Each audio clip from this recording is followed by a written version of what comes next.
Alright guys, today I have Bruce Mayo with me, the owner of the 00 and the Pure Stock division. Would you like to say hello? How you doing? Today I have some questions for him about the upcoming season and about the car. So, what got you into racing and how long have you been racing? I've been racing, since my early 20s. My late father-in-law got me into racing. We started racing go-karts, and we ran go-karts for probably 10 years or so, and then I was out of it for a little while, and then a late friend of mine, Clark Daniel, got me into racing in this division, Pure Stock division, racing cars, and I've been doing that ever since. What inspired you to build a car? It was something I kind of had an itch to do for a long time.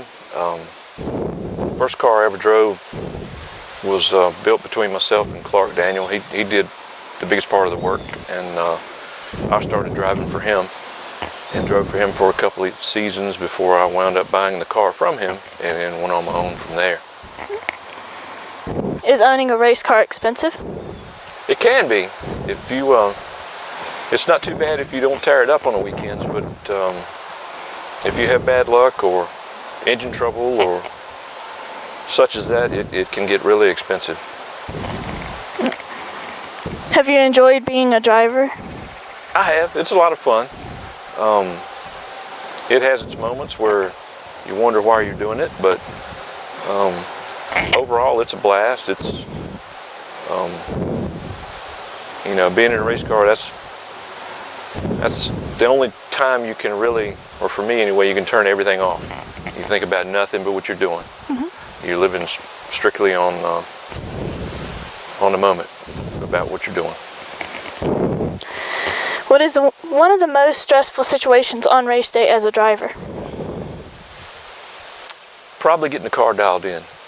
Getting the car dialed in to try to get as the best qualifying lap you can get and have the best balance set up for the race is probably the most stressful thing. The actual race is, again, you really don't have time to think. You just react. So there's not much stress involved in that. But earlier in the day when you're trying to get the car set up, that's when the stress comes in, especially if you're not doing well and you're fighting to try to get better. When racing, is the driver controlling the car or is the car controlling the driver? That's a good question. Ideally, you want the driver to control the car. If you're having a bad day and the things aren't going your way and the car is ill handling, then it can go the other way. The car can be fighting you, and you have a hard time turning good laps and keeping the car under control. Right. What is one of the most memorable moments for you as a driver? Memorable moments. I would have to say winning that first race.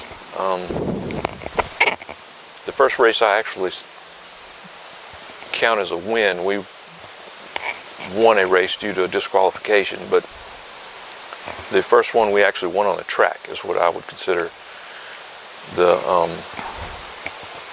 the best moment so far. I had my family there, daughter and everything, and it was neat. Are you looking forward to the 2021 season? I am. I'm hoping it's much better than the non-existent 2020 season, so hopefully we'll be able to get back on the track and the whole COVID-19 issue will be over with, or at least somewhat back to normal, and we can continue racing and do what we do every week. If you had a chance to build a higher up class car, would you? Under the right circumstances, yeah, I would. What class would it be? I've given this some thought. I would probably, if the funds were available, I would like to build either a limited or a late model. I'd also given thought to building a ground pounder, which is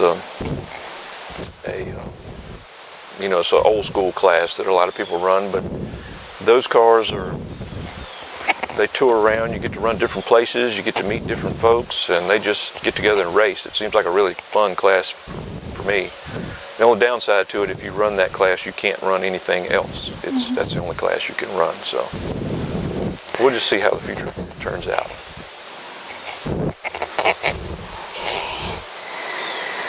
Do you have any sponsors or anything you would like to add? Sure, we've got some great sponsors. We've got American Service Company. It's a plumbing and heating and air establishment in Richmond, Virginia.